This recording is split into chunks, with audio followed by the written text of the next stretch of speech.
వచ్చి కమ్యూనిస్టులే దేశభక్తులని బట్టి విక్రమార్క గారు పోయి సిపిఎం ను మద్దతు ఇవ్వడం అనేది కరెక్టా? అంటే ఒక సీఎంకి ఒక డిప్యూటీ సీఎంకి సరే కార్యకర్తలు మాట్లాడిందని నేను కంపేర్ చేయదలుచుకోలేదు. ఈయన సీఎం, ఈయన డిప్యూటీ సీఎం. ఈయన కేరళకు వాళ్ళని తిట్టి వస్తాడు, ఈయన అదే టైంలో అదే రోజు అదే టైంలో ఈయన పోయి అడిగి పోయి దేశభక్తులు అంటాడు.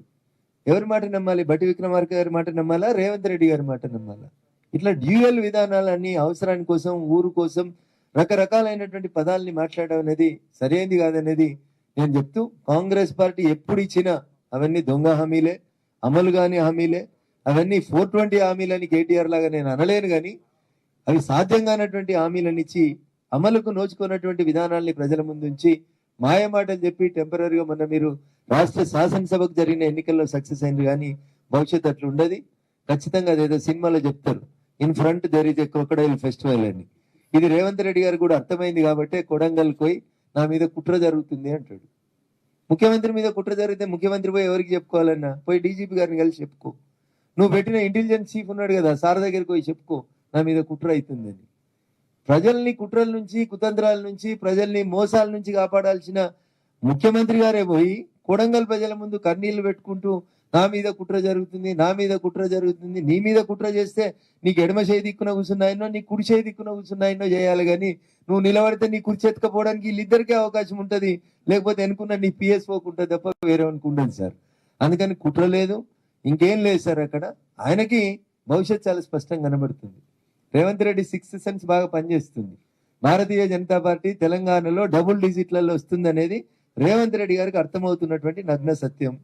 డబుల్ డిజిట్ లో భారతీయ జనతా పార్టీ గెలిచిన తర్వాత తెలంగాణ రాష్ట్ర రాజకీయాలు ఎట్లా మారుతాయో కూడా ఆయన ఊహించగలుగుతున్నాడు. కాబట్టి ఆయన ఇప్పటి నుంచే ఒక రకమైనటువంటి సెంటిమెంట్ ని క్రియేట్ చేసే ప్రయత్నం చేస్తా ఉన్నారు. కానీ నేను తెలంగాణ సమాజానికి సవినయంగా చేసేటువంటి అప్పీల్, ఈ ఎన్నికలు హరీష్ రావు గారి కోసమో, కేసీఆర్ గారి కోసమో, రేషన్ కార్డు కోసమో, పింఛన్ కోసమో, రేవంత్ రెడ్డి గారి కుర్చీ కాపాడేందుకో జరుగుతున్నటువంటి ఎన్నికలు కావు. ఇవి దేశ భద్రత కోసం జరుగుతున్న ఎన్నికలు. దేశ ఆర్థిక స్థితిగతుల్ని 11వ స్థానం నుంచి 5వ స్థానానికి తెచ్చి 3వసారి గెలిపిస్తే 3వ స్థానానికి తీసుకొస్తానని చెప్తున్నటువంటి భారతీయ జనతా పార్టీ, నరేంద్ర మోడీ గారి నాయకత్వానికి జరుగుతున్నటువంటి ఎన్నికలు. అంతేకాదు 2047 ఈ దేశానికి స్వతంత్రం వచ్చి 100 సంవత్సరాలు నిండే నాటికి ఈ దేశం ప్రపంచానికి మార్గదర్శనం చేసే రీతిలో నెంబర్ 1 గా ఉండే స్థితి లోపల ఉండాలనేటువంటి ఒక లక్ష్యంతో జరుగుతున్నటువంటి ఎన్నికల్లో వాయిస్ ఆఫ్ ద వాయిస్లెస్ గా, ప్రజల గొంతుకగా దాదాపు 2 దశాబ్దాలుగా ప్రజా జీవితంలో ఉన్న నన్ను ఆశీర్వదించమని, ఎవరి గొంతైతే అసెంబ్లీకి, ఎవరి గొంతైతే పార్లమెంట్కి చేరదో అట్లాంటి పేద ప్రజల గొంతుకగా నేను నిలబడేందుకు నాకు అవకాశం ఇవ్వని మా మెదక్ జిల్లా ప్రజానీకానికి నేను ఈ సందర్భంగా సవినయంగా అప్పీల్ చేస్తా ఉన్నాను. జై హింద్, జై భారత్.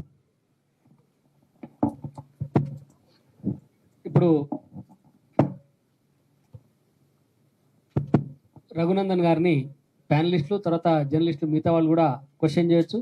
మనం దీన్ని పెట్టినాం గల్లీ నుంచి ఢిల్లీ దాకా, మీకు ఉండే ఎలాంటి క్వశ్చన్ అయినా సరే దీన్ని రఘునందన్ గారిని అడగొచ్చు అని చెప్పి మొదటగా నేనే ప్రారంభిస్తా ఉన్నా.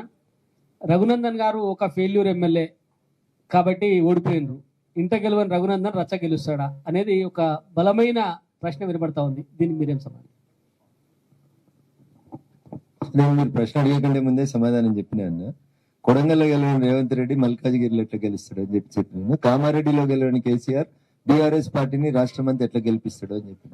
Raghunandan Rao was never a failure MLA. Raghunandan Rao 24/7 he was very much available for the people of Dubbaka. Unfortunately నేను ప్రతిపక్షం నుంచి గెలిచినటువంటి ఎమ్మెల్యేను. దురదృష్టం, పార్టీ మారితేనే పైసలు ఇస్తామని ఎన్ని ఒత్తిళ్లు తెచ్చినా, ఎన్ని రకాల బెదిరింపులు చేసినా, శాసనసభ్యునిగా గెలిచిన తర్వాత నా మీద 12 రకరకాల కేసులు పెట్టినా, ఆఖరికి మా మల్లన్న సాగర్ బాధితులను చూసేందుకు పోతామని చెప్పి పోయినా, నన్ను పోకుండా నా సొంత నియోజకవర్గంలో నా దగ్గర పనిచేస్తున్నటువంటి ఎమ్మెల్యేని పోలీసులు ఆపినా నేను మౌనంగానే రోధించాల్సి వచ్చింది తప్ప నేను ఎప్పుడు ఫెయిల్యూర్ ఎమ్మెల్యేని కాదన్నా. తన ఇంటి వాసాలనే తన చితిమంటగా వేర్చుకొని, వేములగట్ట అనుకుంటా ఆ గ్రామంలో మల్లారెడ్డి అనేటువంటి ఒక రైతు తన ఇంటి వాసాలని, పాత రోజులలో ఇంటికి పైన కప్పేసుకుంటారు కట్టెలతో, ఆ కప్పుని తన చితిగా వేర్చుకొని సూసైడ్ చేసుకున్న మల్లారెడ్డి శవాన్ని చూడడానికి పోతా అన్న రోజు కూడా నన్ను కనీసం మల్లన్న సాగర్ పోనీ అనేటువంటి పోలీసుల పాలనలో Raghunandan was never a failure MLA. ఈ వాజ్ 100% సక్సెస్ఫుల్. బట్ డబ్బులు ఇవ్వకుండా, నా నినాదమే గజ్వేల్, సిద్దిపేట, సిరిసిల్లతో పోటీగా నేను డబ్బులు తీసుకొస్తానని. అందులో 70% నేను సక్సెస్ అయినాను. దురదృష్టం ఏంటంటే ఫోన్ ట్యాపింగ్, దురదృష్టం ఏంటంటే ఓటుకు నోట్లు వంచడం, దురదృష్టం ఏంటంటే రఘునందన్ అసెంబ్లీకి వస్తే మా కుర్చీలు కదులుతాయని